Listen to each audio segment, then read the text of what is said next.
Good evening, football friends. Welcome to the Football Galaxy Show, the show where we just sit back, relax, and reflect on the craziness that happened in the wonderful world of football over this weekend. I'm your host, Football Galaxy, and here with me once again is my very good friend, and of course, one of our, if not our, favorite co-hosts, Andy World Cup. How you doing, buddy? I'm doing really good. How about you today? Doing good, man. This weekend was pretty awesome and epic, bro. We got lots to talk about, don't we? Yes, sir. All right, so without further ado, let's get right into it, folks. We pretty much, you guys pretty much know what the main topic will be for tonight: UEFA Nations League and Concacaf Nations League chaos, dude. I think we should probably start with UEFA Nations League because there obviously it was the quarterfinals. More matches that occurred on Sunday, so we'll get to that first. The first match that I like to talk about would be the I think the first one was France. Let me check that really quick. It was France versus, let's see here. Check. France It versus was. Croatia. So, Mhm. dude, this is the crazy thing, right? Croatia beat France in the first leg back on Thursday, if I'm not mistaken, by a 2-0 score. Well, yesterday, France beat Croatia by the exact same score, 2-0. So it was practically revenge. They went to penalties, and it was France at the end that, well, basically eliminated Croatia from the Nations League. And now France will face, who are they going to face? They're going to be facing Spain in the semifinals of the 2024-25 UEFA Nations League. We're getting Okay, a Euros personally, rematch over here. yeah, totally.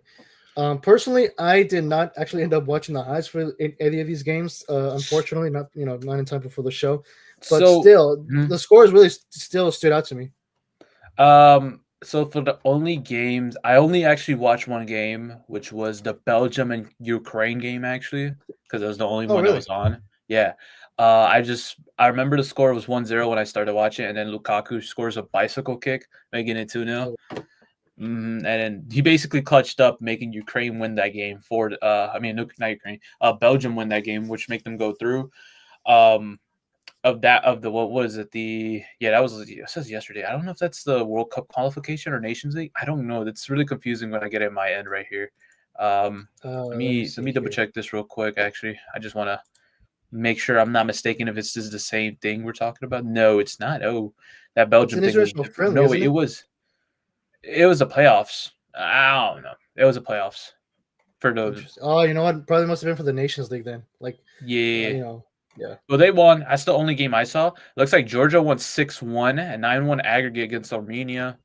Hungary losing to Turkey 0-3. Um, but it looks like I don't know. I feel like I believe it was yesterday. What was the games? Spain and the Netherlands going to penalties. That was something crazy. Let's be honest here. Uh, Yes. Let's see here.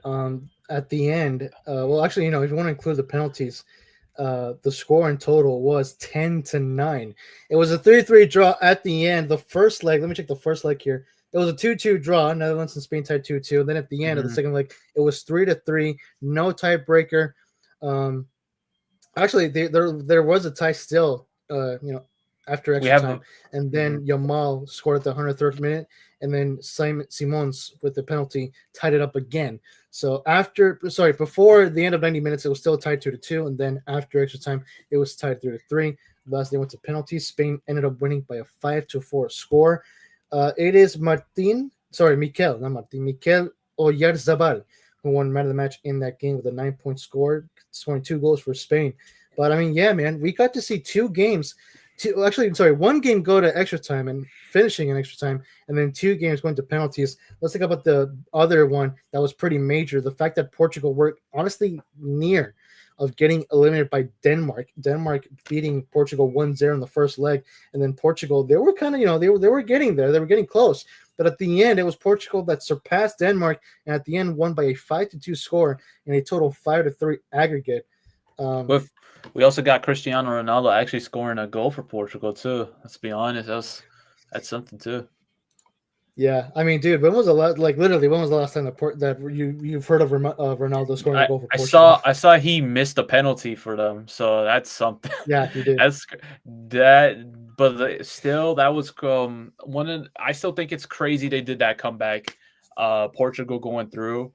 Personally, right now, if you ask me what the state of the Portugal national team is, I don't think they're strong. When you tell me what are like one of the top national teams, I'm gonna think of Spain right now because Spain has been really good.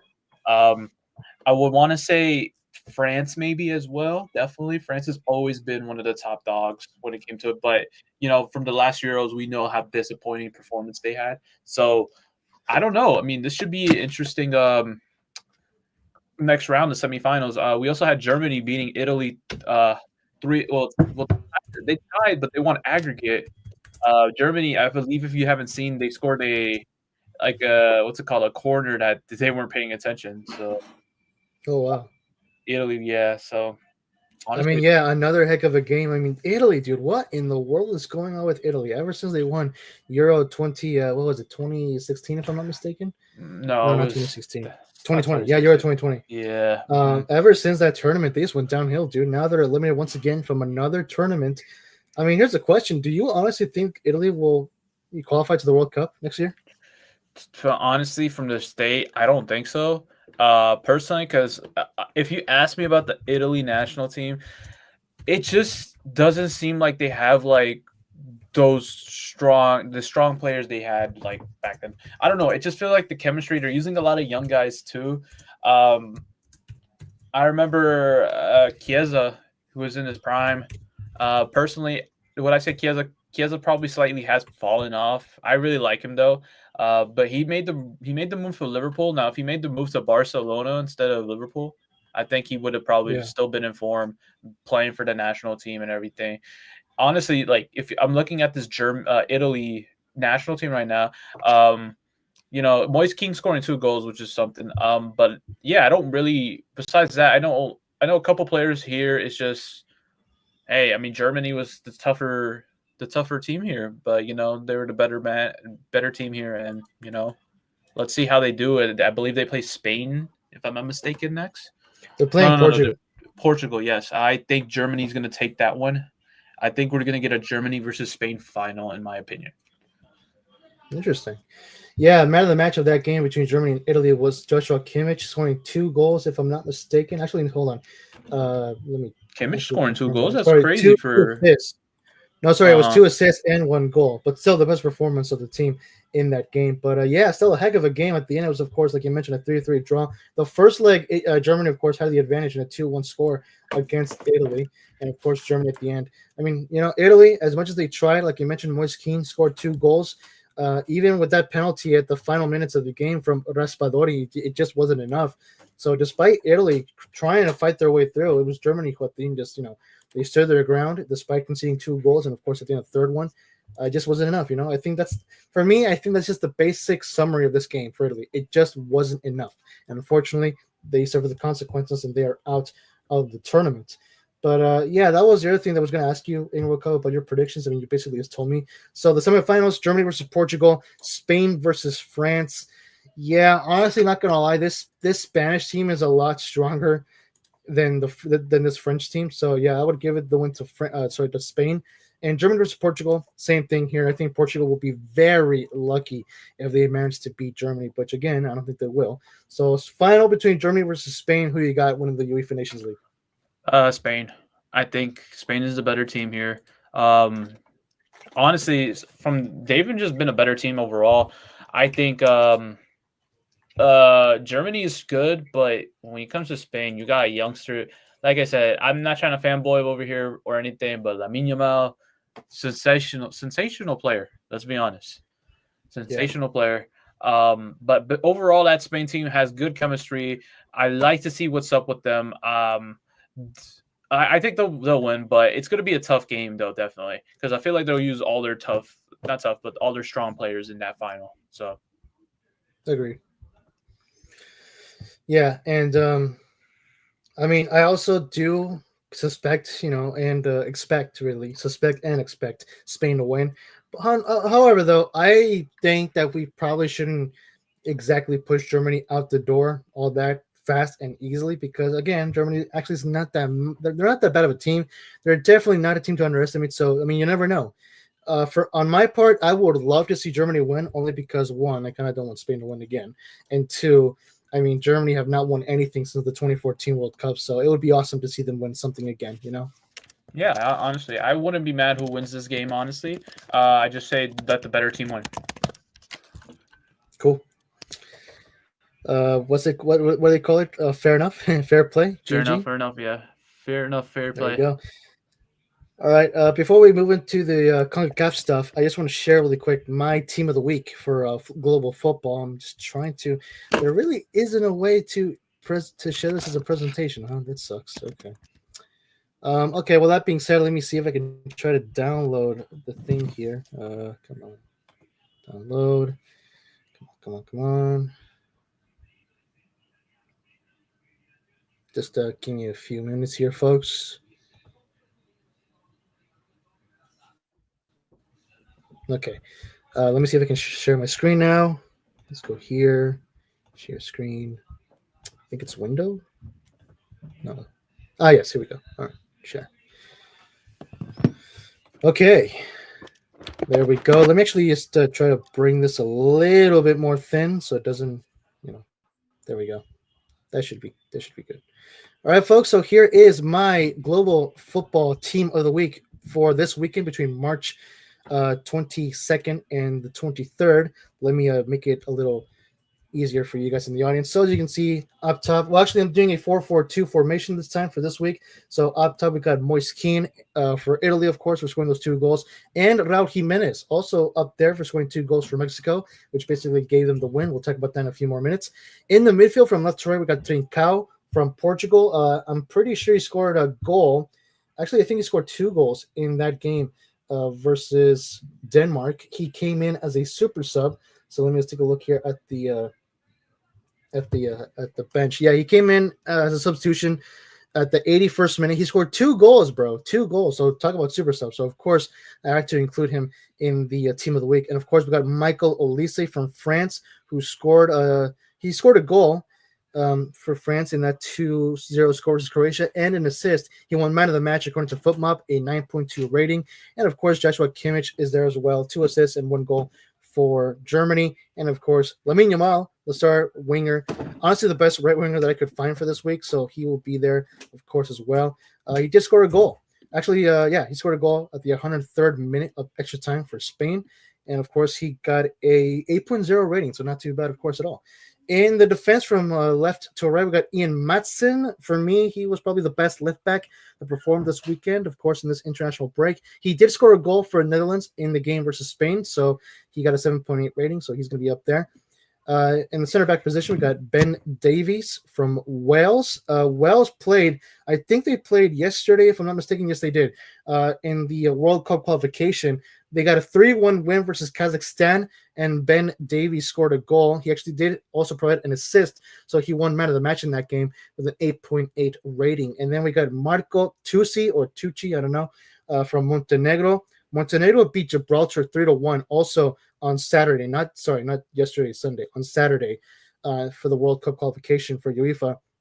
Marco Tucci also won man of the match in that game, scoring a goal. He got an 8.5 rating on FootMob. And finally, in the right back position, we got Julian Ryerson from Norway. They played on Friday, if I'm not mistaken. Let me check that really quick here. No, they did not. They played in Saturday, I think. Yeah, they played it on Saturday once again. World Cup qualification. Norway defeated Moldova 5-0. It was an away game. And Julian Ryerson also won man of the match in that game, according to FootMob. With an 8.7 rating, he scored a goal and an assist.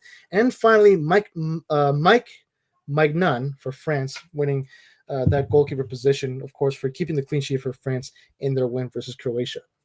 And of course, you can take a look at the substitutions. Mikel Oyarzabal for Spain, Christian Eriksen from Denmark, Visar Misiliu from North Macedonia, and finally Luis Malagon for Mexico. Any reactions to that in World Cup? Honestly, because I really haven't seen most of these guys play throughout the week. I would agree with the only ones I would agree because I've seen them play. Definitely is Moise Kean, Raul Jimenez, Trincao, Kimmich, Yamal, and really that's all usable too. Yes, but I can't give my opinion on it because I really didn't catch up with every single of these players. But I'm gonna agree with you on this one right here. But I agree with the players you did answer here as well. By the way. All right, thanks, bro. Mm-hmm. All right, with that being said and done, we'll get into our Concacaf Nations League little segment here. Let's talk about that and share reactions, bro. Okay, you know what? I'm not gonna get to the final yet. Let's talk about the semifinals. So Mexico beat I think it was Canada 2-1 or was it 1-0? I forgot. I'm pretty sure actually it was 2-0. Let me check that. What, Mexico versus Panama No, or versus Canada? Canada. In the Oh, finals. Canada. It was 2-0. Yeah, 2-0 score for Mhm. Mexico. Both goals. Dude, can you believe that Raul Jimenez has scored 4 goals in the last 2 games for Mexico? The guy's Nah. on fire. Since we're bringing it up, I guess we're about to bring it up. Let me just start presenting my screen.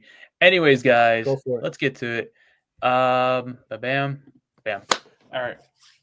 So There we go.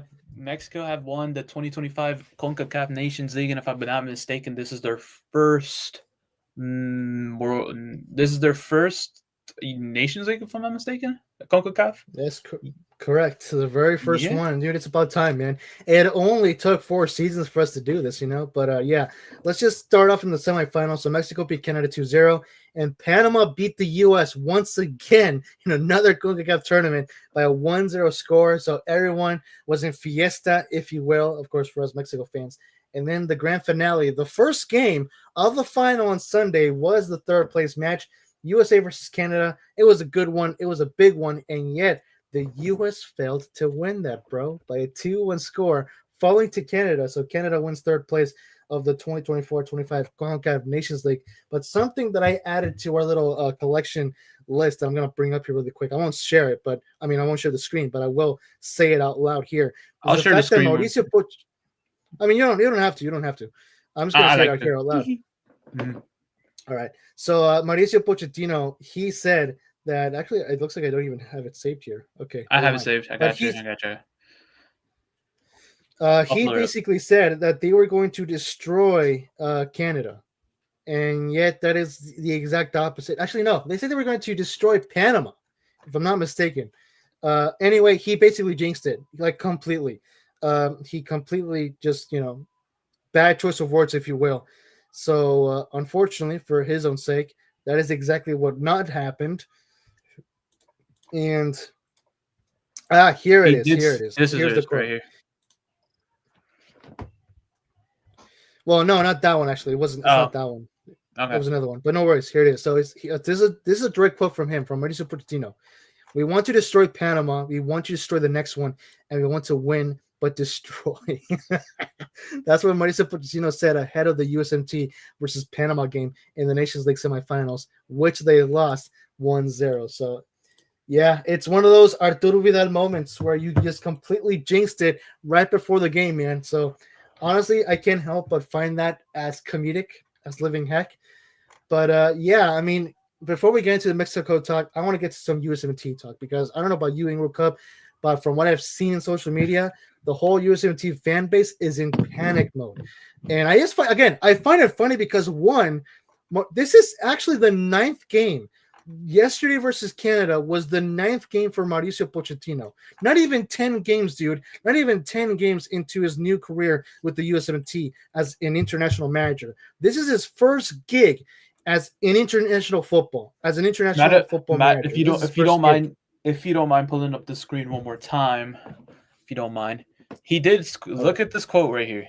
Yes, we can win the World Cup, and this is his 9th game. But let's be honest, man. His that's cool. He's being optimistic, but still, the fact that this is his 9th game as the first, in his personal career, first ever time being an international coach. 9th game with the USMNT. This is his first ever competitive tournament with the USMNT as manager. His first competition. And he already lost in both games. He lost in the semifinals, and he lost the place for 3rd place. To which the USMNT fans are now on full panic mode. They're now questioning him whether this was the right choice from the USMNT to pick this guy. Keeping in mind he's only won one league title, bro, in his entire career, and it was with PSG and Ligue 1. I'm pretty sure it was in the 2019-2020 season. That has been his only major trophy. Other than that, he has not won much else. So my question to you is, do you think the USMNT fans are right in being in panic mode right now? Or do you think we should give more time to Mauricio Pochettino, given that, again, it has even been 10 games? Personally, I would be in panic mode. If we are losing to teams like Canada, like the team, like let's be honest, the U.S. team, the U.S. national team always dominates between Canada, Mexico, Panama. Like, and it's crazy to see, them losing to Panama. First of all, Panama. Let's be honest, but Yeah, Panama has sure. been they've been a decent team, so I'm not gonna give them any back shame into it, but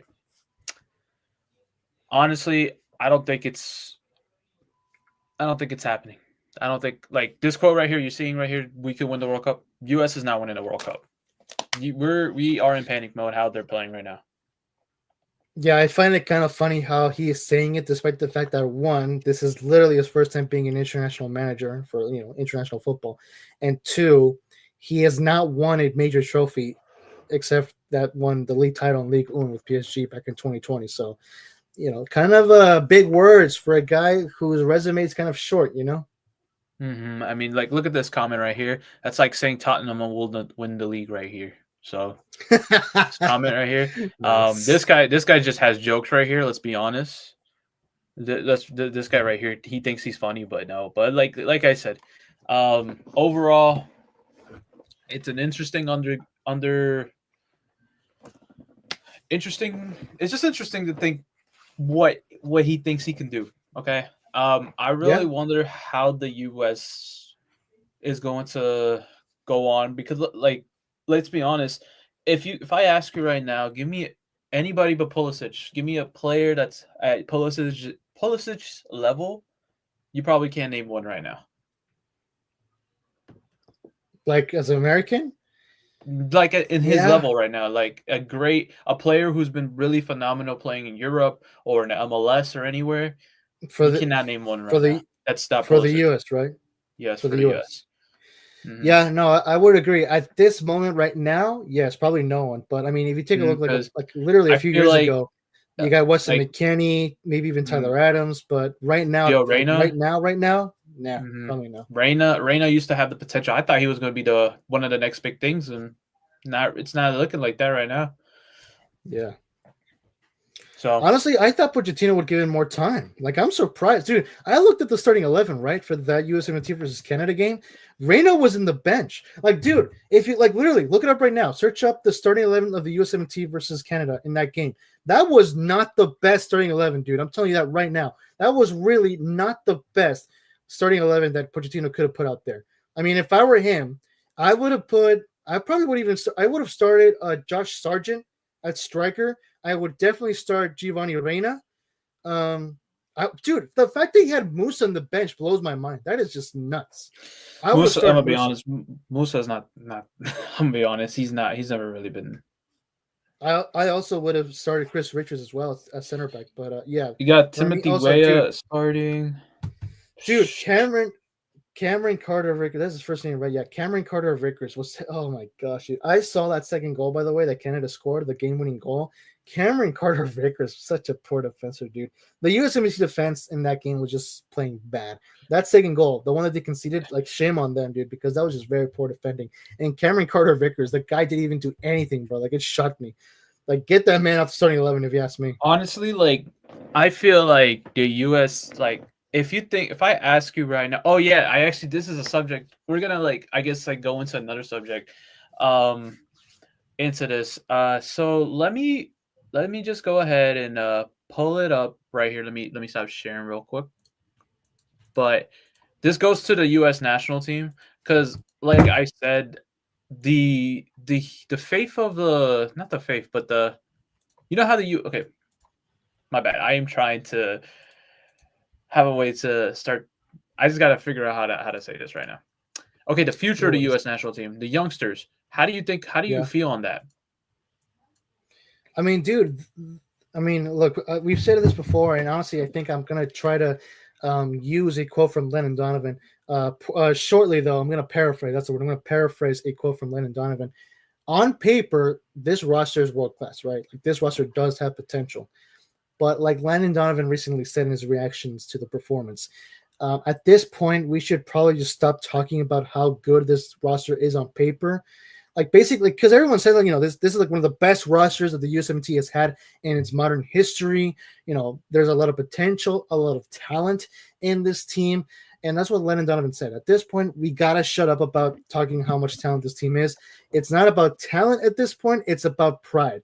And this USMT team did not show pride at all in these 2 games. So hey, you could blame the manager for this, you can blame Pochettino for this, or you could even include the whole team as well. Who knows? But as far as the future is concerned, like I said, again, this team does have potential. The roster is still world class because at the end of the day, 2/3 of the roster are playing in Europe. So there is talent in here. There is world class. There is potential. It's just a matter of showing the pride and if the manager can prove it. Agreed. I definitely agree.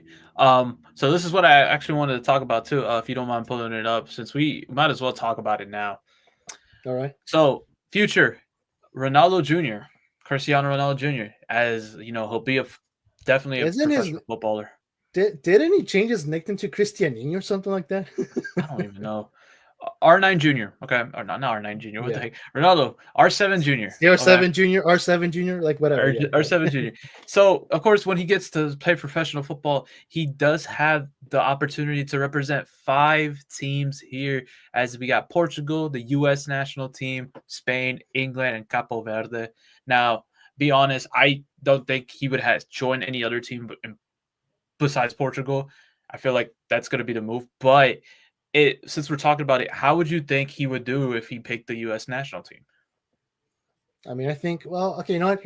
Okay, actually, that is a very interesting question because, yes, obviously, like an easy answer would be like, oh, he'd do amazing. He'd be balling out there, blah, blah, blah. But I think this could be like a Kylian Mbappe situation where not only will the ego probably rise up, but he will be probably playing more for the money than for the pride, basically. The spirit of playing for the national team. So, yeah, it's a very interesting question because, like, yeah, I feel like we could probably see more of an Mbappe situation in this case. Mm-hmm. Agreed. So if you want to know the situations, of course, Portugal, father is from there, right? We know that. U.S. He Yeah. was born there, so he has U.S. citizenship. So that's Oh, that. really? I actually did not know that. Yeah, so that's why he can represent for the U.S. Spain, Oh, he wow. can because Ronaldo. Ronaldo's no. If I believe it's if you're living there over 5 years or a couple of years, you get to have Spain citizenship or something, or you get to qualify Oh, for it. interesting. So that's why he has that. England, I think it's the same situation that goes there from Spain, and Capo I Verde, which see. Capo Verde is because of I believe heritage of Ronaldo. His grandfather or grandmother is from there, I believe. So that's why he can Interesting. represent 5 teams. Personally, this I think is going to be close. He's going to represent Portugal, depending how he does. Because let's be honest, we don't know how he's going to do. You know, Right. usually, Yeah. usually talent that follow their father's footsteps, they don't follow it. If you want to, if you get, I can name No, you a couple. yeah, no, Go I ahead. totally agree. In fact, I think I wouldn't be a bit surprised if his career is difficult, only because he's basically going to be under his father's shadow, and it's going to be Hmm. very hard to live up for that and to live up for expectations because hey, you're Ronaldo's son, you're supposed to do good. So yeah, I kind of feel worried for this guy's career in the future. I believe I can name you one like Maldini, his Maldini's son. I think it's Daniel Maldini. He hasn't really been doing great. He was at AC Milan and he's not been proven it. I believe he's on FC Como now, but I think he's been Interesting. killing it there. But Maldini's son, that's one. Chiesa, I'm gonna be honest. I don't actually I wouldn't know. There's only a few I would say that overcome their fathers, like Holland, definitely. Cloutier is number one of them. Justin Cloutier, I believe, he did not follow his father's footsteps. Really? Uh, Okay. yeah, Justin Cloutier. I think he plays for Bournemouth now. He was playing at Valencia, Yeah, he's but playing at Bournemouth. hmm but yeah, I believe there's a couple players. I don't know. I can't tell you right now if he's going to live up to the.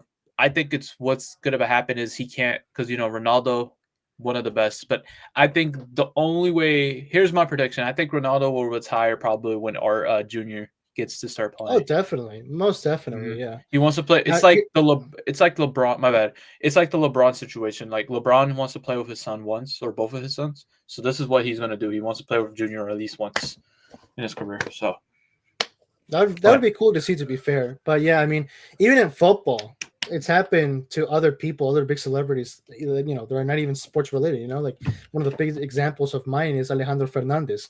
He is in no way in comparison to the great Vicente Fernandez. I mean, the guy doesn't even play mariachi, for crying out loud. So yeah, we've seen it. We've seen it so many times with big celebrities, with the spouses or offsprings. I get confused between those two titles. I think it's offsprings, right? Well, their sons and daughters, whatever. Their sons and daughters, so basically, don't do the same thing that they do. But in the case of Cristiano Ronaldo Jr., honestly, like my message to the world, to the football fans out there, to the world, is first of all, do not have high expectations for him. And the biggest one of all, do not expect him to play like his father. Let him play on his own terms. Let him play his own football. Like let him have his own career. Don't expect or beg him to play like his father, because that will not happen. And if they start begging it, it will go downhill for him. He will be the one affected by it all. It will be him. Agreed. Because like I said, it's rare to see someone live to their family's legacy or overcoming it. Like Haaland. Haaland is one example of a footballer I think he's doing better than his dad. He's gonna win more than excuse me. Yeah. He even has a higher chance of winning a Ballon d'Or. First Norwegian player that probably could win the Ballon d'Or in history. Another player I could say that didn't live to their father's legacy is Zidane. Zidane's son. Oh wow, dude! I totally forgot about him. Enzo Zidane. Yeah. I think it's Luca too. He had two sons.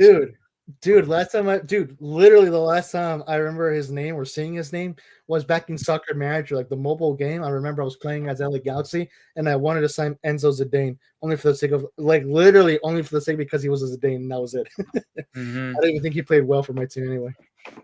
But yeah, that's right there is what that's.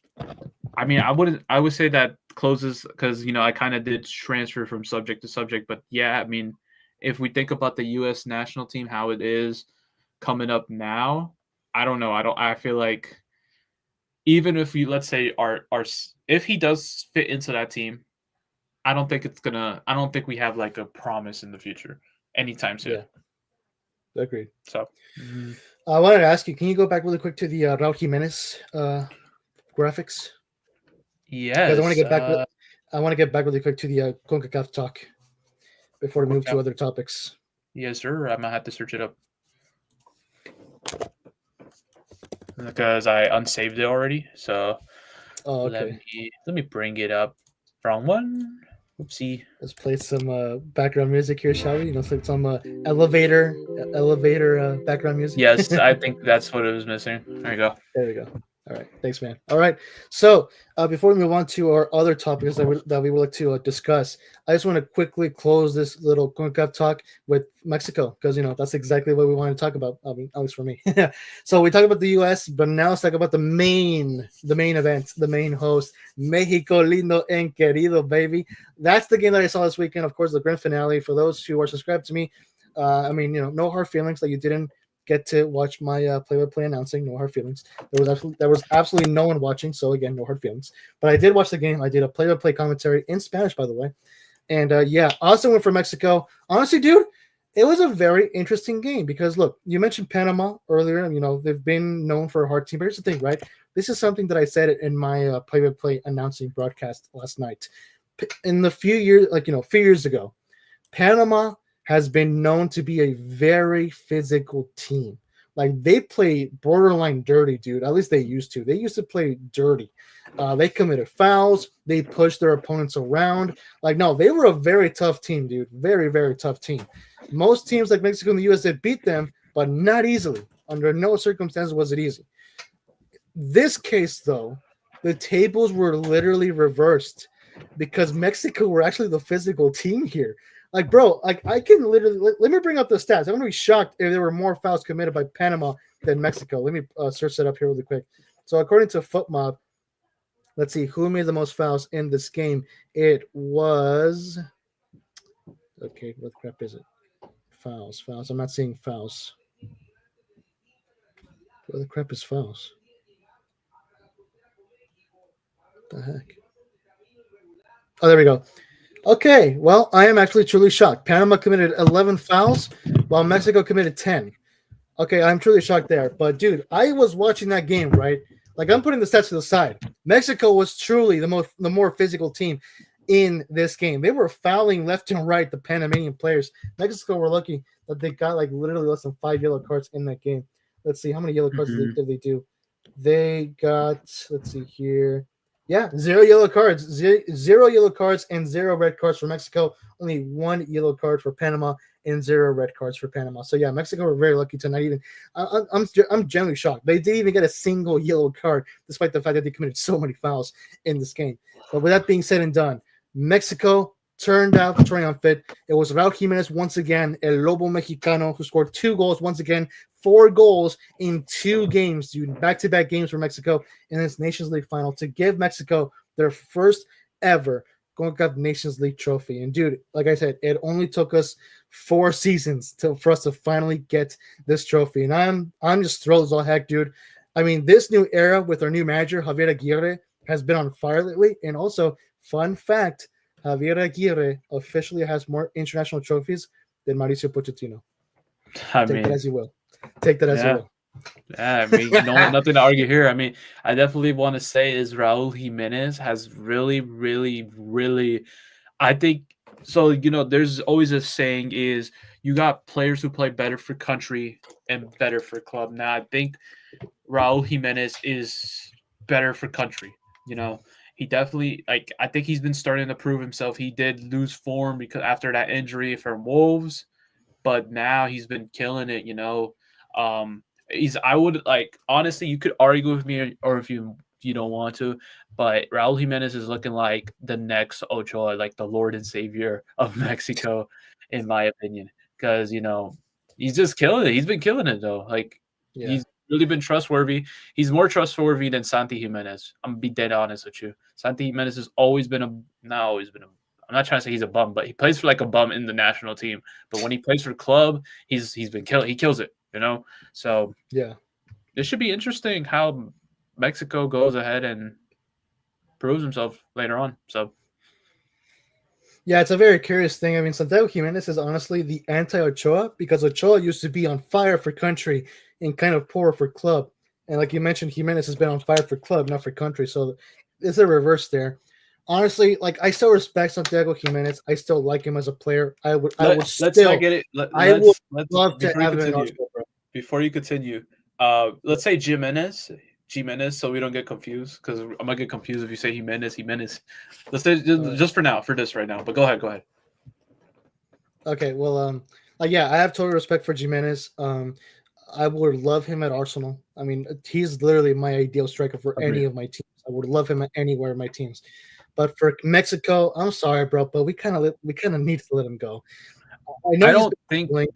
See, here's the thing, though. I don't think you guys should let him go because I feel like there's too much pressure being put on him. He's the son of a former, if I'm not mistaken, a former Mexican player. I don't know who you would know. But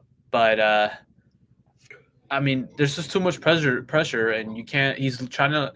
I guess it's the same thing as Ronaldo we were talking about, trying to fulfill their father's legacy. I think Santi Jimenez still got time. He's only 23, 24, 23. So well, here's the thing, right? You could say the same argument with Chicharito because his grandfather was a Mexican football legend. But I mean, dude, he's literally the top scorer of all time for Mexico, Chicharito Hernandez. So, I mean, yes, I could also look. Here's the thing. On one part, yes, he kind of does deserve more time. But the thing is, he's been at it for the last 3 years, though, and he still he hasn't found his form yet. And it's been already 3 or 4 years since he's made his debut with La Selección. So that's the thing. If he still has not found his form, I mean, the World Cup is only next year, dude. And look, the last chance that Mexico has, as far as winning trophies, really before the World Cup, is this summer with the 2025 Gold Cup. Now, for me, there's going to be a lot more expectations for this Mexican team because here's my thing. The question will be, was this Nations League title just a lucky win? And I want this team to prove that otherwise. Like, I want Mexico to win the Gold Cup just so people don't say that this was just a lucky win for us in the Nations League. I want Mexico to win. And I think this will be the last opportunity for Santiago Giménez before the World Cup. Otherwise, I'm pretty sure we could legit not even see him in the World Cup roster. I would not be surprised at all. Yeah, but who would be replaced for him? That's the thing. You say Well, that, but like, well, okay. Well, there's the question. Look, we already do have a good number of attackers in the roster. So if you ask me, we should not replace him with anyone. We are already good with the players that we have right now in the roster. Like, if you take a look at football, our attackers consist of Raul Jimenez, Julian Quiñones, Alexis Vega, Efrain Alvarez, Santiago Jimenez, and El Chino Huerta. Jimenez is okay. Well, he's technically no. Jimenez can be subbed out for Julian Quiñones. Those are our two strikers. Vega, Alvarez, and Chino Huerta are our wingers. So, I mean, yeah, we have one substitution for each position. Santiago Jimenez is just there for death at this point. I don't know. I think it's because the only reason they won't do it is because he's playing in Europe. That's the only reason why I don't see him moving out. That's all I'm saying. It's still too early. You can't. I feel like he's just gonna struggle in country overall, in my opinion. So no, I totally agree. I think he will as well. Which is why I'm saying that I would not be surprised if by the end, once the official World Cup roster is announced, he probably won't make it, because again, like, he's like, that one goal he scored in the 2023 Gold Cup, which gave Mexico the tournament, the title. Like, that has quite literally been like the only goal he scored, if I'm not mistaken, maybe even two. But I can guarantee you he has not scored more than 3 goals for La Selección. I can guarantee you that. But moving back to Raul Jimenez just for a quick second, you were mentioning how, like, after his injury, it's taking him a few years for him to finally recover and to regain his form. And honestly, like, he is quite literally at the peak of his form since that injury, and it's been so awesome and amazing to see. Like the recovery of this guy's career has been amazing, that people should really look into it more. In fact, I think I might even legit make a video of it soon. But what I want to mention is that I find it very interesting how his form truly has risen ever since Mexico signed Javier Aguirre, because Mexico has gone better ever since they finally stopped going with foreign managers. Not that I have anything against foreign managers, but they were just not doing it for La Selección, and for one main reason, because at the end of the day, if Mexico gets eliminated, they don't care. They get paid, and that's all they care for. They don't feel guilt, because it's not their country. At least with the Mexican manager, there is more passion. There is more spirit. So with Jimmy Lozano, I had a lot of faith, because, like, finally, for the first time since Miguel Herrera back in 2014, Mexico finally at long last has a Mexican manager. Unfortunately, things did not turn out with him. Okay, fine. Maybe at the end he wasn't the best choice. Well, Mexico brings in Javier Aguirre. Everyone was skeptical about it because Aguirre was manager before in the early 2000s, and Mexico did horrible with him. I think he didn't even last like 2 years with La Selección at the time. So, things were skeptical. My only defense for him was that at least he has experience. He has had experience with La Selección. So let's give him a chance. And boom, his first competition, same with Mauricio Pochettino, and he's won the tournament with Mexico. Not only that, Raul Jimenez has been killing it ever since they appointed him, dude. Raul Jimenez was not playing that good with Jamie Lozano, but now he has been under Javier Aguirre. Coincidence? I think not, dude. So for me, part of the credit deserves to our new manager, Javier Aguirre.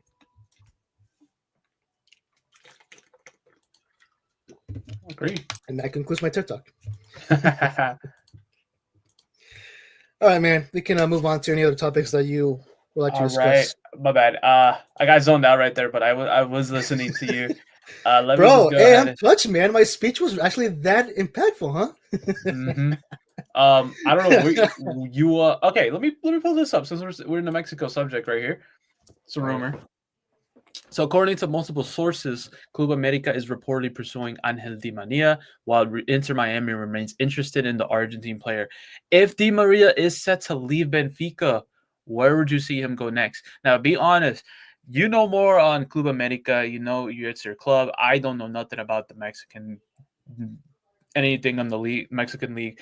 But be honest, would you like to see Angel Di Maria sign for Club America, or do you think he has a higher chance of going to Inter Miami, or do you think he'll stay at Benfica?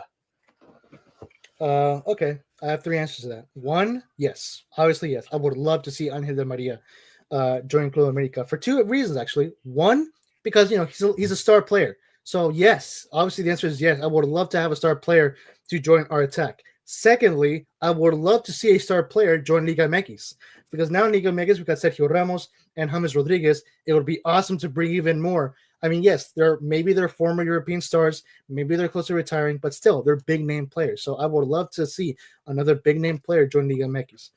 As for the second question, it's funny that you mentioned that Club America, according to this report anyway, they're pursuing, quote unquote, pursuing Angel Di Maria. And yet I have seen, like, of the America fan accounts that I'm following, none of them have reported this. From what I understand, America have not been pursuing Angel Di Maria. So I'm not exactly sure where they're getting this from.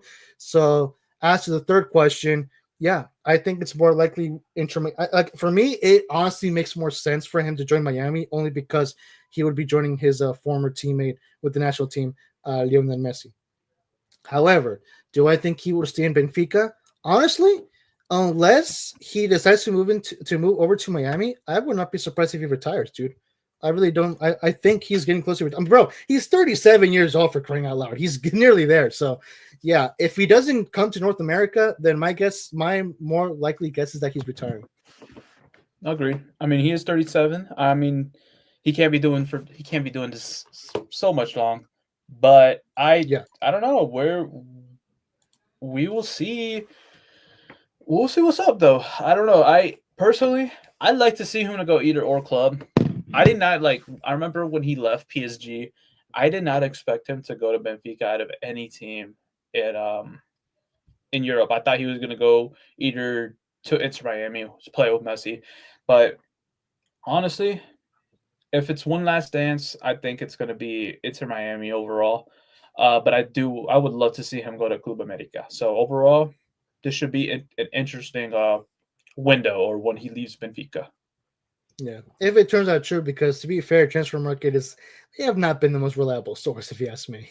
Yeah, it's just a rumor. Just a rumor, though. Mm-hmm. But hey, so, yeah. It's just a theory, a football theory, and cut. Yes. If you know, you know. If you know, you know. If you know, you know. Anyways, let's get into any other subjects we see here. Might as well. Yeah, might as well. Might as well. You wanna post something up here? You wanna name one out here you see? Well, let's take a quick brief on the MLS All-Star announcement. I mean, I won't get too much into this. I'll probably get more into another thing that I'm working on. So, keep an eye on that. Something new coming to the Football Galaxy channel, folks. Stay tuned. You've been already, advertised about it, noticed, whatever. That was All Service Liga MX All Stars. That was announced, I believe, this week, or no, actually, no, sorry, last week. It was announced last week. We knew, by the way, that this year's All Star game was going to happen in Austin. It was just a matter of fact of who we were going to be facing. And not gonna lie, in your World Cup, when they announced Liga MX All Stars, I'm like, again, really? Okay. I mean, you guys really couldn't find anyone else, huh? All right. Yeah, I you know what? I would not be a bit surprised if I'm the only MLS fan who feels like we're kind of done with this thing. Like, it was fun when it was first happening, when it first started back in 2020, but yeah, I feel like I personally feel kind of done with this MLS All-Star versus Liga MX All-Star thing. If I'm not mistaken, I think this is like the fourth edition of this All-Star game between MLS versus Liga MX. So yeah, I kind of feel like we're kind of milking this more and just making it longer than it has to. So honestly, I just hope we don't do it again next year, which I wouldn't be a bit surprised if we do because money speaks at the end of the day.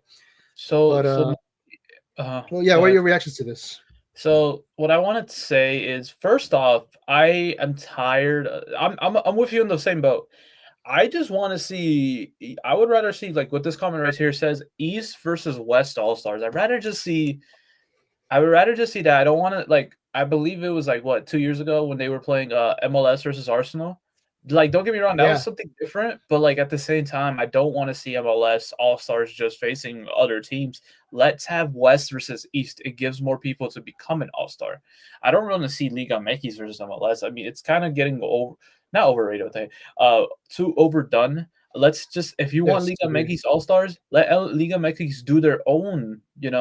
Let them have their own All Star thing. I don't know, but overall, I'd rather have it East versus West. The one with the most votes gets to draft their team or no, not do that. But yeah, East versus West, best players with the most votes. In my opinion, we should just do Yeah. that. So Yeah, let's just review really quick here on the history. So this all started between MLS versus Liga MX. It all started in the 2022. In 2021. It started in 2021. MLS won that game through penalties. So they did in 2021. They did it the year after in 2022. Then in 2023 is when they returned to MLS All Stars versus a European club, and that's the game that you mentioned versus Arsenal, in which they lost 0-5. Then in 2024 is when they returned again to MLS versus Liga MX. And for 2025, like I mentioned, this will be the fourth edition of this MLS All Stars versus Liga MX All Star game. And yeah, like you mentioned, I feel kind of done with this. I don't know why they keep insisting on doing this. It feels overdone. That's like the perfect word that you mentioned that describes this. I'm kind of fed up with it, dude. Like, can we just please move on to something different? Now, you mentioned West versus East. You have no idea how much I want to see that happen, bro. You know when was the last time analysts did in West versus East All-Star game? It was back. Let me check here. Thanks to Wikipedia. The last time it 2008. happened, no, 2004. Oh, really? Yeah, I was just saying random stuff, but damn, it's been yeah. literally 21 years. 21 21 years. years. It's been a little over 2 decades since we've seen an MLS East versus MLS West All-Star game. I think, by the way, I'm not the only one in this. At this point, us MLS fans would really love to see that happen again. I don't know for what reason MLS have insisted on not bringing it back, or for whatever reason they choose not to bring it back at all in the future. So yeah, that's just one thing that I would love to see happen in the future. What's up? Uh, Oh, brother. Yeah, that's just one thing that I would love to see happen in the future in the All-Star game. A West versus East. Make it This is happen. getting boring now. See, you're not Another the only thing, one. Look at this. yeah, Okay, this is getting boring now. MLS. Let's be honest. Like honestly, either or, again. MLS All Stars will cook. Honestly, look at this. You got basically Messi, Suarez, Giroud, Jordi Alba, Sergio Busquets, Hugo Lloris versus the Liga MX, which includes James Rodriguez, Ramos, Chicharito, Luis Romo, Henry Martin, Malagon, Alvarado. I'm not saying the well, rest, but you're well, basic. it's fun. Mhm. It's funny they say that because literally last year, MLS had a bigger roster and they lost 4-1 versus Liga MX. So it's But if kind I'm of not funny that they mentioned mistaken, that. wasn't Messi wasn't on the roster, right? Well, that's true. Yeah, you're right. Messi was not on the roster. So this would be technically Messi's first MLS All Star. If he doesn't get injured, because you never know, like some bullcrap thing happens where Messi for some reason does not show Like up again. Neymar getting injured during his sister's birthday weekend. Exactly. Now, what I was going to mention was that besides the MLS West versus East All-Star game, what I would love to see, which I know it will probably never happen, like at all, and of course MLS would lose this game easily, which some more reason they would probably never do this. But I would love to see MLS All-Stars versus Premier League All-Stars. I would watch that game in a heartbeat, dude. That would be an amazing game. I Yes, just MLS would be you destroyed. MLS would get destroyed. I acknowledge that, but I don't care. I want to see that happen. I personally would love to see that happen. Yeah, they'll get destroyed. I would like to see like other leagues, like the Premier League, maybe to do that. I think that'd be a cool. It would just be like a draft, so like the first two, the two with the most votes become captains, and then they get to vote for whoever got the top votes that are remaining. I think that'd be cool. Dude, I know no football fan would want this. I'm pretty sure like they wouldn't. Okay, I don't care. I think it would be absolutely amazing if we got to see an intercontinental tournament where each federation forms like a super team, right? Like say for So, example, a so the Concacaf All-Star team, and so they like the face Super each League. other. So like the Super League. But it's not like the Super League. It's like a World Cup, but instead of nations, it's just like an all-star team of each confederation. around the Right. world. Right. So Concacaf All Stars versus UEFA All Stars. Yes, of course, at the end of the day, UEFA All Stars will probably win, so no point in doing that. But still, I think it'd be cool. Agreed. Why not? Why not? Like, why would we lose? Why would we lose if we do that thing? If we do that, Agreed. But yeah, I mean, like you can. overall. Oh, what were you gonna Yeah, say? go ahead. No, go ahead. Go ahead. No. What were you gonna say? I was just gonna say that you can move on to another topic if you wanted to. Oh, yeah. Let me close it out then. I was gonna Yeah, try yeah. to close it out either ways, but uh, would go, but wouldn't want to support Broccoli FC. Sorry. Either ways, I think let's be honest. I think it's cool. I think not. I think it's cool. We have MLS All Stars with Liga MX, but I think it gets boring.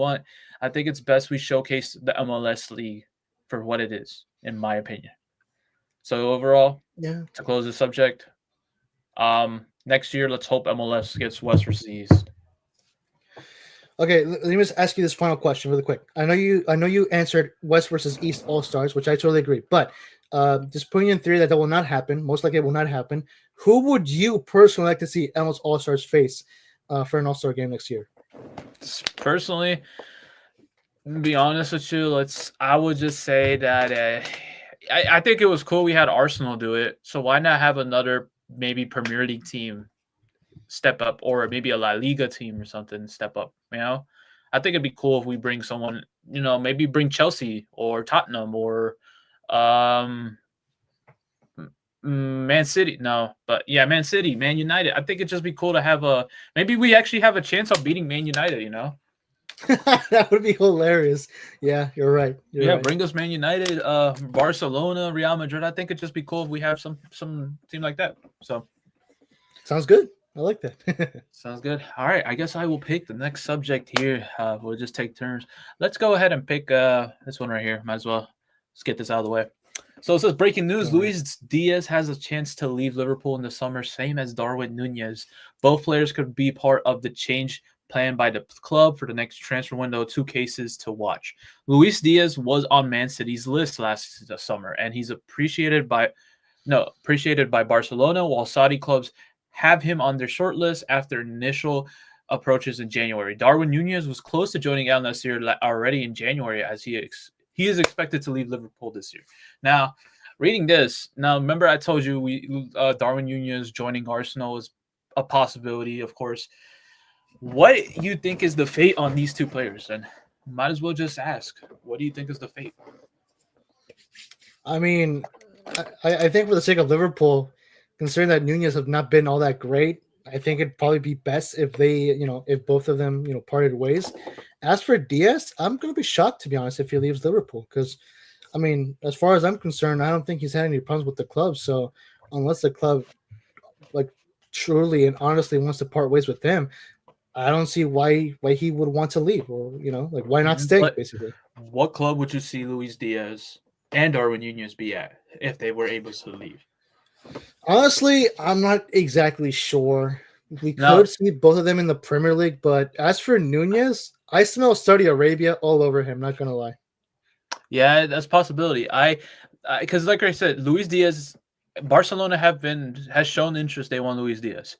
Man City, I don't think he would go to Man City. Why would he go to the rivals? If he goes to the rivals, that's just be a crazy move. The best move for him to go to is Barcelona, maybe. I think it's time not to fill in for. If he goes to Barcelona, he'll probably be a substitution player. Let's be honest, going behind Lamine Yamal or Rafinha. Let's be honest here.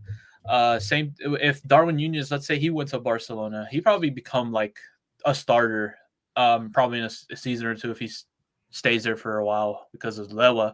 But I would see, like I said, I can't see Saudi Arabia pulling for one of these two.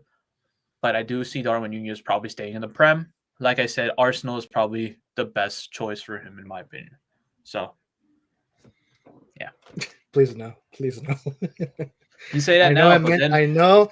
Hold on. No, I know I mentioned the last episode that I would take anyone at this point, but how about this? Let me rephrase it. Anyone but Darwin Nunez and or Timo Werner. I don't want those two. Okay, Timo Werner is in Tottenham. Why would he join Arsenal?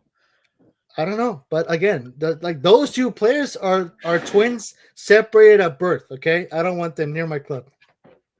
I understand that, but I don't see Timo Werner, if any case, go into the Arsenal because he is literally a Tottenham player first of all. So yeah, To be fair, it's not a rare thing to see an Arsenal player join the rivals, like Sanchez, Robert Van Persie. I can't name more. Yeah. But yeah, we might as well move on to the. I'm trying to get this out of here too. All right, might as well move on to the next subject. I guess you go ahead and call your shots. What you wanna talk about here? Well, let's take a quick view at the European World Cup qualification group. So, Sure. as you guys probably heard, the groups have been drawn basically for the preliminary draw for the World Cup qualification here in UEFA. So, in Group, okay, I won't actually go through all the groups because that would take too long. But I mean, yeah, I'm gonna be honest. I need kind of a refresh as to how this works. Is it the winner of each group or like the top two? I think it's the top two. Let me see here. UEFA World Cup qualification.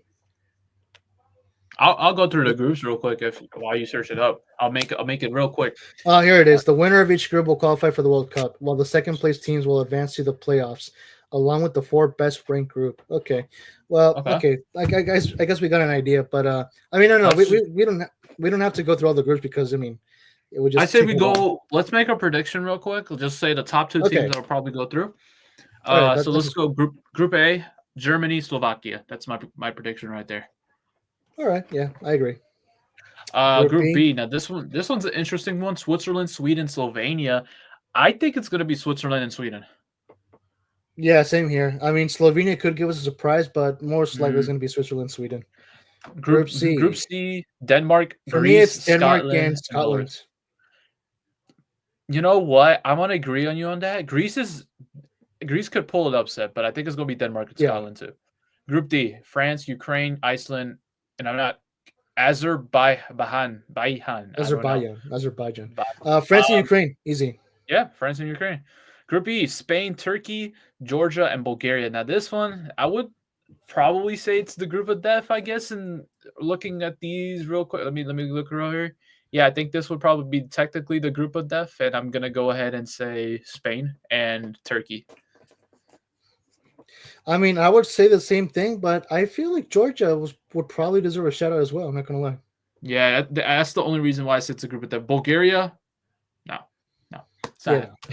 Group F: Portugal, Hungary, Republic of Ireland, and Armenia. I'm gonna go with Portugal and Hungary.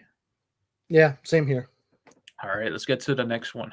All right, so this one looks like it has like 5 in each group. So we got Netherlands, Poland, Finland, Lithuania, and Malta. I'm gonna go with Netherlands and Poland.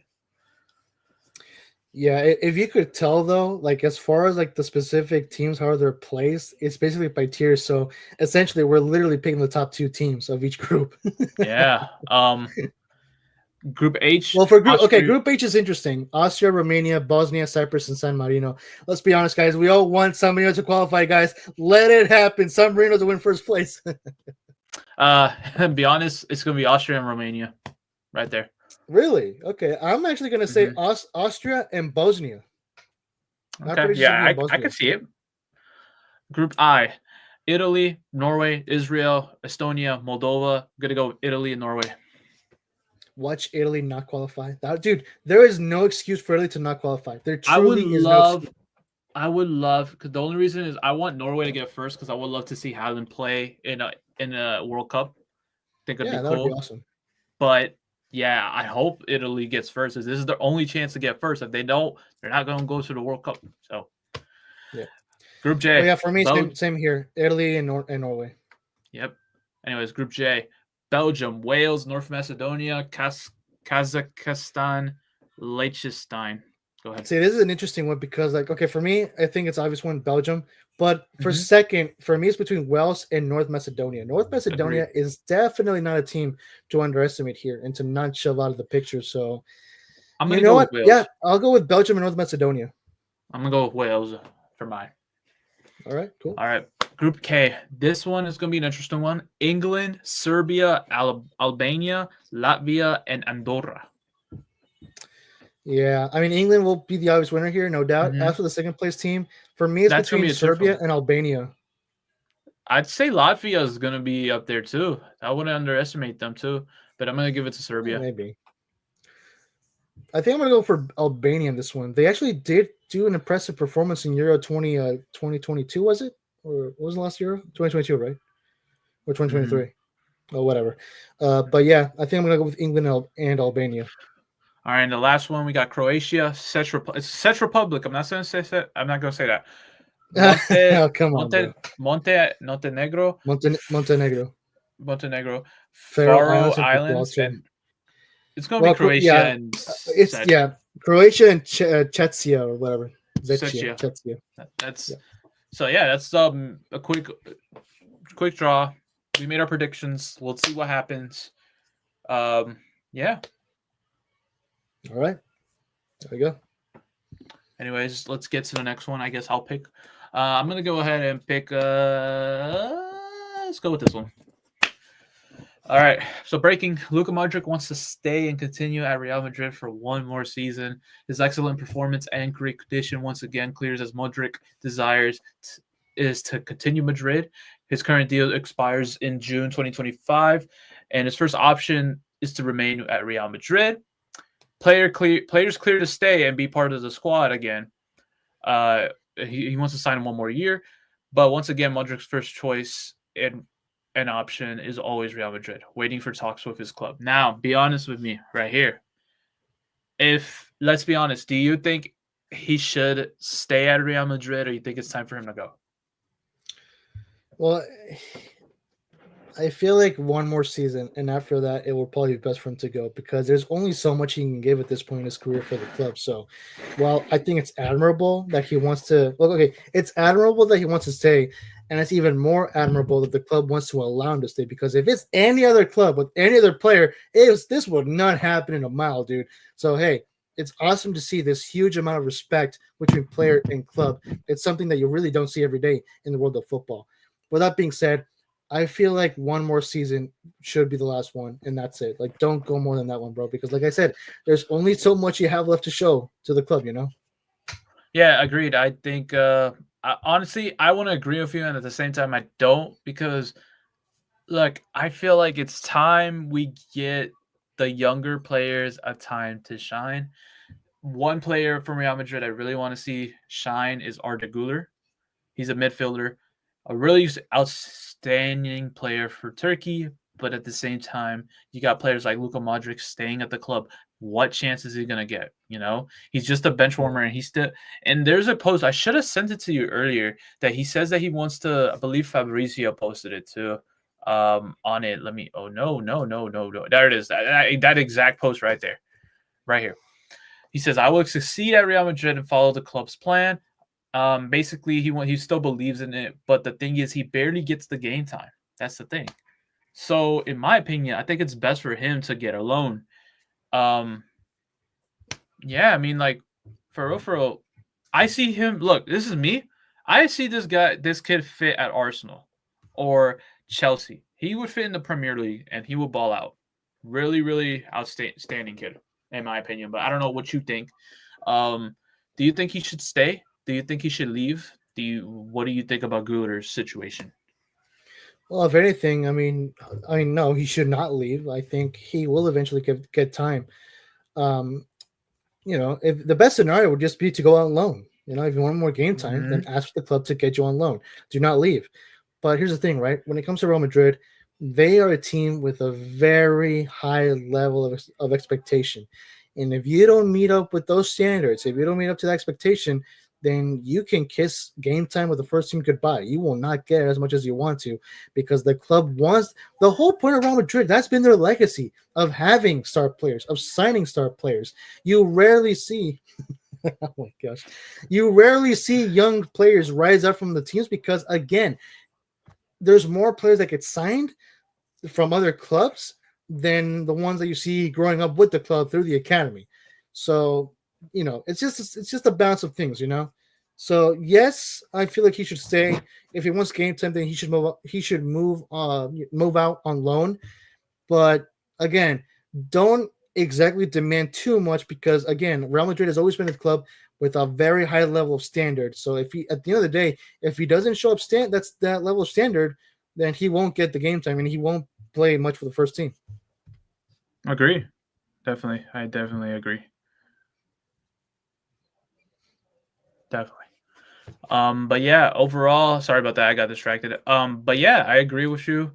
Um, I would like first off, going back to before I get back to the Modric thing, or to close this out because it's really a short subject to talk about. Overall, I think Guler should get loaned out, and if he gets loaned out, it's like Brahim Diaz in a way.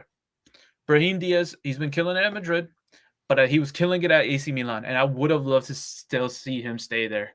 But Madrid stayed. Hey, we still want you here. So if Guler goes ahead, goes on loan, maybe goes to Milan, go to Italy, go to maybe Arsenal, go to Chelsea, see how he does. I might kill it. So, yeah. But going back to the Modric thing, Come to Arsenal. You scared me with that. But sorry. Modric overall, I think he should leave the club in the season or maybe this upcoming window. It's up to Madrid, but most likely I could see Madrid keeping him. But we'll see what happens though. So yeah, I think it's time for the next subject. So you go ahead and pull one from the I don't know why it's still there. Okay. Yeah, you go ahead and pull one right let's there. go with the the Bulgaria one. Yeah, I've seen that one. The one where they apologize for killing off a man. Yeah, so this basically whoever whoever gave the information to the club, best chances that he got fired because false information. So you're gonna have to talk to me about this one because I don't know what this is about. So go ahead. Okay, so this Bulgarian club, they got informed somehow that a former player of that club died. So they gave a moment of silence. Now here's the funny part to this story. The player himself, after it was revealed that was fake, that was false, and he was still alive, they interviewed the guy, and here's how it happened, right? His wife was at home watching the game. She was crying her eyes out because no one told her about this. She thought it was real because she was watching the game. That this person died. Let's please give a moment of silence. So she was crying out there. The guy was at work while this was happening at the time. So he's driving back to his house. He's getting phone calls left and right, but he's driving, so he couldn't answer. So to more reason, people are speculating that he's dead. Well, he arrives to his house, seeing that his wife is crying, and he's like, well, what the crap happened? Apparently you died. Well, no, turns out he was alive. So big mistake. That's hilarious. Yeah. That's really hilarious. It's pretty funny, dude. It's pretty funny. I gotta search this player up. It's Arda Kardzalia. I gotta search this up real quick. And here is the official statement from the club. The management of PFC Arda would like to express a huge apology, emphasis on huge, to the former Arda player Petko Gunchev and his relatives after the club received wrong information about his death. We wish Petko Genchev many more years of good health and to enjoy the success of Arda. Oh Lord, it's just those awesome moments of football comedy that you might get once a week or twice. I found his oh, that's not even him. Yeah, dude, I mean, that's hilarious. In the comments, how do you even mess something like this up? Exactly, bro. Exactly. The magic of Bulgarian football. Don't you love seeing this stuff? Yeah, I think it's funny. I'm just looking at the everything right now. It's hilarious. It is hilarious. Oh my god. I don't know. It's just crazy to think that you're just driving home from work and your wife is crying thinking you're dead. Yeah. And then they're like, huh? I'm right here. Bro, it's even more funny the fact that he was his phone was just nonstop shaking with phone calls and he couldn't answer because he was driving. So if you're someone who wants to confirm this, you're calling the guy, he doesn't answer your phone. How are you going to feel about that,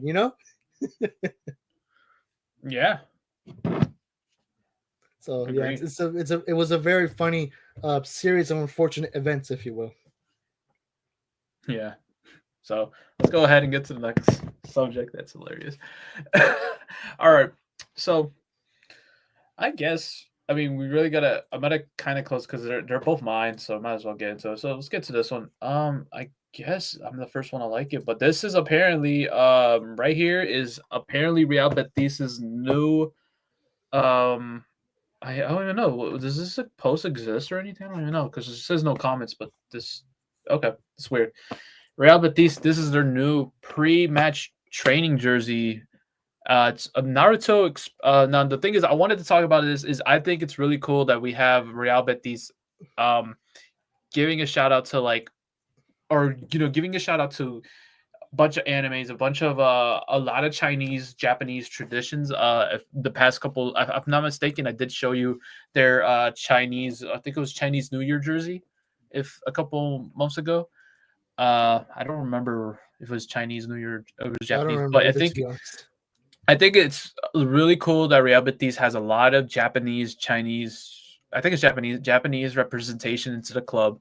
Having Naruto, I've never seen Naruto myself, but I think this jersey is really cool in my opinion. I don't know what you feel about it, but overall, I would like to see Real Betis to keep doing stuff like this. I'd like to see other La Liga clubs to show more Japanese representation into their culture. But yeah, what are your thoughts of the jersey? What are your thoughts of what I'm trying to bring up here? But yeah, go ahead. I mean, yeah, it's pretty cool. I'm gonna be honest, I'm not too much of a big anime fan myself, so Yeah. I mean, I can't express all too much into this, but still, nonetheless, it's still very cool. It's a very cool meaning, very cool delivery.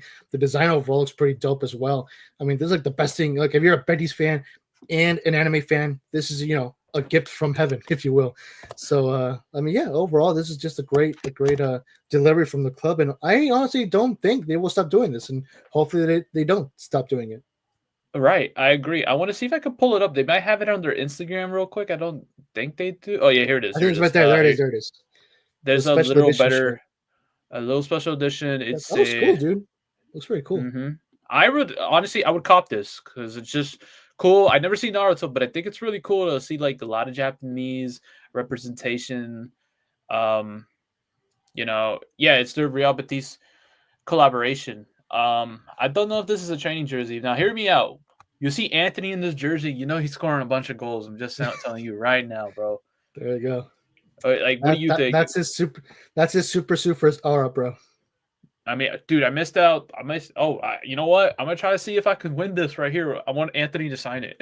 Yeah, Well, go ahead, guys. It was posted 5 days ago. I don't know when the deadline would be. Yeah. So yeah, I mean, like overall, I still think this is a cool concept. We should definitely have more of more jersey representations like this. I like to see La Liga. Now, La Liga do a lot of Mexican heritage, so I think it'd be cool if we can have like, this is just random, but a Chapulín Colorado jersey or That would be awesome. like from I Sevilla, I believe, is the one who's more heavy based into the Mexican tradition. I'd like to see Sevilla do something like that. Chapulín Colorado, Well, El Chavo, something like that. It'd be something cool if we can have more jerseys like this, in my opinion. Well, actually, I mean, yeah, I mean, Charlie, which is a Mexican football kit brand, they recently, over the past 2 or 3 years, they released special edition third kits for their Liga MX teams, and they've been based on Mexican traditional culture icons. Like I remember one year, I think about 2 years ago, I think, that year's theme was lucha libre, and their designs were the masks, and it was so awesome, dude. Like you should search it up when you What's have it a called? moment. What is it? Like just search up Charlie Liga MX Lucha Libre kits. I think with that you should be able to find it. Lucha Libre kits. Yeah, that is fire. Oh my god, that is actually fire. That green. I love the reaction. That's fire. Yeah, and I'm a big wrestling fan guy too. So like seeing this. Well, there you go. There you go. But what I'm trying to say is I would like to see other countries represent other countries. Is what I say. Yeah, so I like to see agree. Spain having that Japanese. So it'd be cool if we have something from Spain. Like I think when it comes to a country who represents a lot of other cultures, Spain is definitely one of them. I love to see maybe some representation into Dude, Mexico. I would Dude, I would love to see an LA Galaxy ex-Japanese culture themed kit. That would be so fire. That would be I awesome. mean, I feel like in MLS. Be honest, I'm gonna be honest with you. The team with the highest chance is DC United with their cherry blossoms, because cherry blossoms is really I think it's common in Japan. So I would see them have a higher chance of making something like that. If I'm not mistaken, I think I heard this somewhere. I think the cherry blossoms were a gift from Japan. I don't know if it was after the war or something, but I'm pretty sure Japan lended the U.S. those cherry blossoms as a gift. I don't know how historically accurate that is. Someone could fact check me on that, please. But I'm pretty sure it was like something along those lines. Right. That's what makes them unique, because of course cherry blossoms do not grow in the U.S. at all, only in Japan. So yeah. But we do have some in DC. So we always have That's what I'm saying. the during the spring or summer. But yeah, that I believe how you said it was correct too. So yeah, I mean, overall, yeah. But anyways, let's get to my last subject. Now this is so I wanted to talk about this. Paulo Dybala will be out for the entire season. He's done for the season with suffering a tendon injury, as he's going to miss all these upcoming Argentina games. Now, why I wanted to talk about this is because Dybala, Lautaro Martinez, and Messi, I believe, are injured in the next game they're playing is Brazil. So Right. this game with Brazil is going to be a little bit interesting without those three, star players for Argentina. So, if I'm not mistaken, oh yeah, right here, it's right here. No Neymar, no Messi, no Lautaro, no Dybala. So, how do you think this game's going to go? Do you think Argentina is going to take the win against Brazil? I believe the game is tomorrow. Yeah. Is Argentina taking the win, or is Brazil taking the win?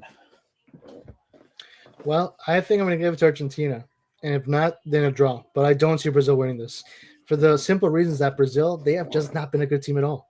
I mean, not decent at best, but this Brazil team is just so underwhelming, dude. So, yeah, I kind of feel like we could see a draw or Argentina taking the spoils at the end. I think it's agreed. But the thing is, you want to know why Brazil's out winning? Because Anthony's not playing, bro. If Anthony was playing, he would have scored a hat trick, bro. Bro, sack the manager of Brazil for committing rule number 1, for breaking rule number 1. How dare he take away my Prince Charming? Okay, like that. You pick Vinny over Anthony, bro. And here's the thing, right? Here's the thing. This is for real. I think Brazil should have actually picked up Anthony due to how he's been playing for Real Betis recently. Like, Anthony has he's turned his career upside down now. So hopefully, next call up, Anthony gets picked up. I would love to. Maybe we'll even see, for real, without the jokes aside, I could see him play in the World Cup if he keeps with his performance. So hopefully we get to see Anthony in the World Cup upcoming soon. I think Rafinha and Anthony together will be maybe deadly. It's probably controversial because Vinny's not doing a good job. I'm going to hate Vinny a lot, but overall, I agree that Brazil team is totally not biased. It's biased. But yeah, I mean, this should be an interesting game. I might check it out, but I do think Argentina is going to go ahead and take the win right there. Gotcha. All right. Sounds good. Merrick, how you doing, buddy? Welcome to the show and to the live chat. It is awesome to see you here as per usual. Hope you're doing good, brother. Not gonna lie though, bro, you are kind of joining at a very late stage of the show. And what I mean by that, I mean quite literally in our final segment. So, guys, with that being said and done, we're done with our topic. So now, to close off the show, we'll be doing a quick gaming activity as per usual. Now, for this week, I have something different in mind in World Cup. This is a quick shout out to the hashtag House, which is a YouTube channel that does FIFA gaming. They did a video which basically inspired me this idea to do. So, no quizzes, no sharing website, nothing. It's just going to be you and me, and we're going to go back and forth here. This is what we're going to do. We're going to be doing a quick round, like a quick round shout out type of thing, right? Who can name the most Spanish players in the Premier League? Each of us have 5 seconds to name that player. Currently, right now? Currently and in the past. It doesn't matter. Oh, okay. Because you would have got me. Each of us will have 5 seconds to answer. So each round will be 5 seconds. The moment you say a player, then it's the next player's turn, and the next round begins. I What, 5 have seconds? my alarm. Yeah, we have 5 seconds, and I have my alarm ready. To basically play and reset the 5 seconds. And yeah, so basically at the end, whoever can name the most players basically wins. Okay. Yeah, Right. I guess we'll do it. I totally got you. I don't. I got you by surprise, huh? 5 seconds. That's the thing. I feel like you should make it 10 seconds to give us a chance. Nah, sorry, bro. 5 seconds. All right. that is how they did, bro. That is how they did in the video, okay? And they didn't do so bad. So I feel like we can do the same. All right. You ready? All right. I'll guess start you off can start then. it off. Starting in 3, 2, 1. I'm gonna go with David Raya. Rodri. Mikel Merino. Fabregas. Shoot. I already lost. Wow, I did not expect to do that. Okay, let's do 10 seconds. Continue on. I'll start it off if you want. 10 seconds. Okay. Put 10 seconds. Hold on, let me change it. Let me change it. Hold on. Mm-hmm. Let's see. If not, we could switch it up and do a different subject. Sounds good. We should do it a couple ready? rounds. Mm-hmm. All right, starting in 3, 2, 1. All right, I'm gonna go with Cesar Azpilicueta. That's a good one. Yeah, I feel like I should really know this. Marco Alonso. David Silva.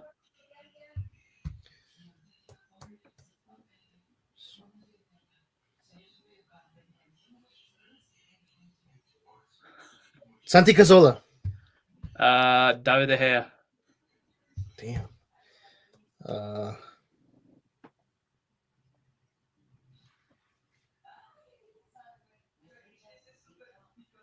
Yeah, I don't know. Bro, I can literally name you a lot, bro. I can name you Laporte. Crap. Laporte. Damn. A lot more. Traore. That's Diego right, Costa. Traore. Fernando Torres. Xabi Alonso. Okay. Juan Mata. Okay, you know what? Okay, fine. Well, let's level up the field then. Okay, here's the new subject. Most American players that have played in Major League Soccer. MLS players? No, like American players that have played in Major League Soccer. American players that plays in the MLS. They can be both current and from the past. Okay. Right. You ready? I guess. I mean, I'm gonna be cooked here, so let's go. All right. I'll start off. Starting in 3, 2, 1. Landon Donovan. Matt Turner. Clint Dempsey.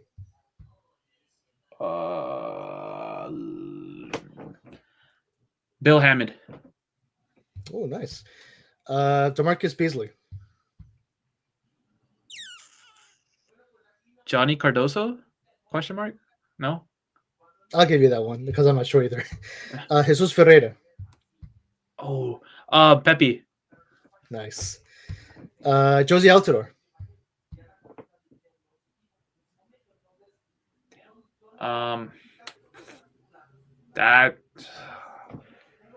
Zach Steffen. Dang, what a save. Nice one. Daryl DK. Oh, that's a good one. That is a good one. Oh my god. I want to say Josh Sargent. Nice. Actually, no, I don't think he played in MLS, actually. Anthony Robinson. I'll give you that one. Wait, did he play in MLS? I don't know. He did. Because Merrick basically just spoiled it. Okay, I'll give you that one. Let's just go to the next one. Next round. Here we go. 3, 2, 1. Oh man, I thought of someone. Paul Arriola. Jack McGlynn. Nice. No, not Nicholas. Christian Roldan. There's one Inter Miami. What's his name? Benjamin Kramashi. That's something like that. Benjamin Kramashi. Something like that. Yeah. Inter Miami. Search it up.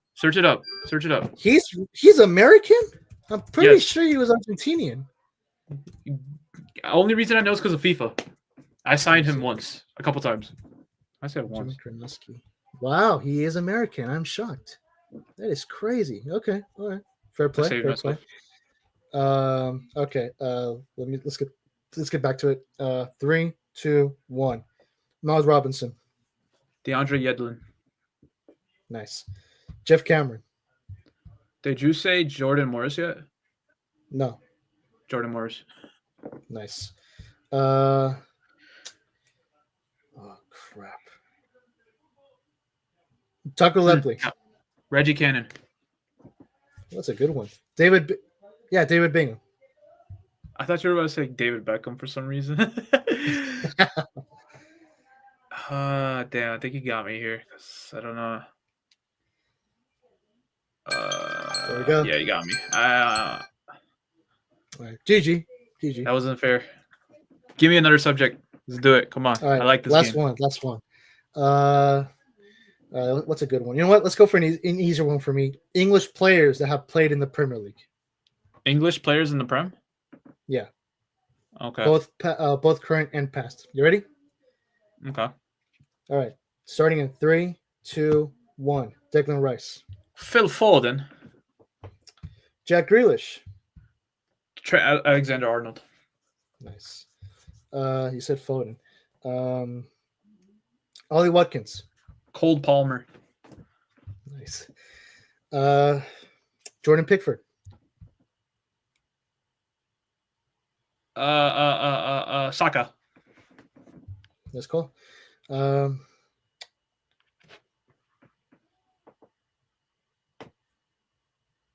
Reece James. Harry Kane. Oh, nice. Got my next one. Stoke Campbell. Dele Alli. Ian Wright. Solanke. Okay. You mentioned Harry Kane, right? Yeah. Okay. Shoot. Aaron Ramsdale. Jordan Henderson. Okay. Shit. I'm just thinking FIFA knowledge right now. I'm not gonna lie. Tammy Abraham. Timmy Abraham.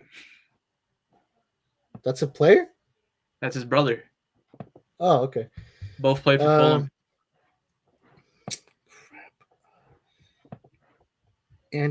Robert Henderson, the guy from Liverpool. Okay. Anthony Gordon. Okay. Billy Sharp. Harvey Barnes. Frank Lampard. You said Lampard? Beckham. Yeah. Oh, nice. Steven Gerrard. Wayne Rooney. Oh, that's a good one. Crap.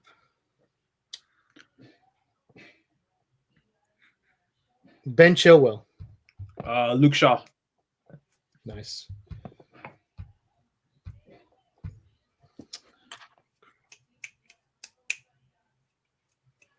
Bobby Charlton.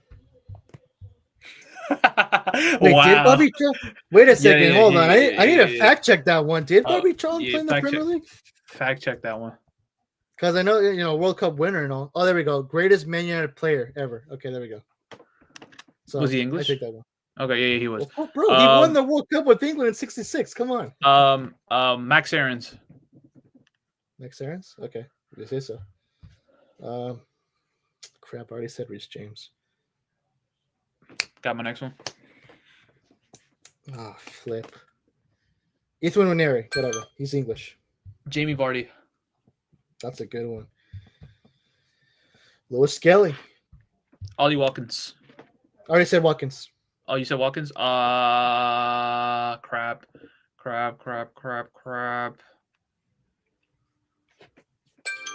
I can't even think one of them. Ollie Watkins. Damn, I didn't remember you said Ollie Watkins. Let me get a redemption. Liam Delap. All right. What? Oh, Liam Delap. Okay, one more try. Like final try. This is it. Mm-hmm. All right, starting 3, 2, 1. I literally just had it. Eddie Nketiah. Sean Longstaff. Dang, that's a good one. I already said Aaron Ramsdale. Crap. There you go. You got to do best two out of three. We should do a tiebreaker. Let's do a different subject for the tiebreaker, and then we call it. Well, technically, you won then because you won in the Spanish players one. For this one, because technically, I feel like we named a lot of players. How about? Let me try to think. What's a good subject? Well, in the meantime, let me just quickly check up on Merrick in the live chat. So he was mentioning some players for MLS. He did Clint Dempsey, Pulisic. Actually, Pulisic did not play in MLS. Fun fact: he did not start his career in MLS. He started in Europe. Tim Howard, Brad Guzan, that's a good choice, and Anthony Robinson. Cool. For England in the Premier League, Harry Kane, Declan Rice, Reece James, Raheem Sterling. Oh wow, and Sterling. Yeah, there you go. Ben Chilwell, and of course Jared Bowen. Nice. Okay. Good job, this one might be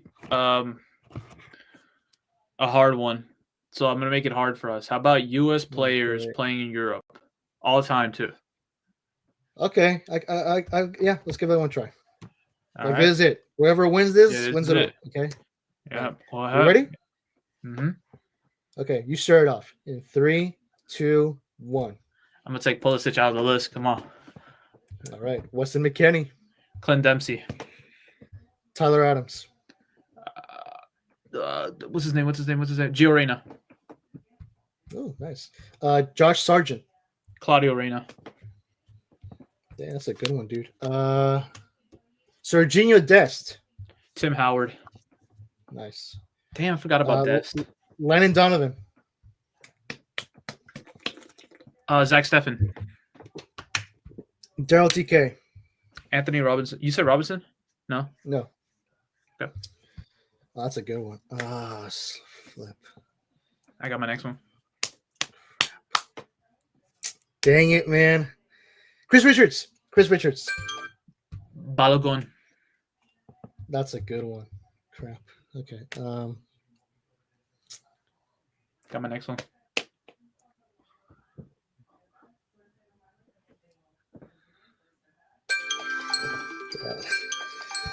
I was gonna say that one. I feel like I did fail because I should. Was that? I was gonna say Pepe for my next one. Yeah, that's a good choice. I should have known more. I don't know why my mind was escaping from my mind. But no, that's what I thought. I thought you were gonna get me on that. You definitely got me on the England Premier players because I feel like we named a bunch. So I'm like, did we name this guy? Did we not? When you said Watkins, you named him. I'm like, damn, I couldn't think of anyone that came from my head. Yeah. Well, GG, bro. You win this round. We should definitely do this game again. Yeah, sounds good. We'll do it for the next episode if you're like. Mm-hmm. And with that, ladies and gentlemen, we'll be closing off here and calling it a night. Folks, if you did happen to enjoy today's episode, then of course, please do give it a like. We would highly appreciate it. And of course, if you do enjoy listening to episodes of the Football Galaxy Show, then just a reminder, we do go live usually on Sundays. And of course, if not on Sunday, then most definitely on Monday, but usually in the evening, so at around 7 p.m. Pacific time here. So of course, once again, if you do happen to enjoy episodes of the Football Galaxy Show, then please don't forget to hit that subscribe button and notification bell so you won't miss when the next episode of the show goes live here on YouTube. Until then, for my very good friend Aaron Cup, I have been your host, Football Galaxy, and we'll see you guys in the next one. Have yourselves a great Galaxy night.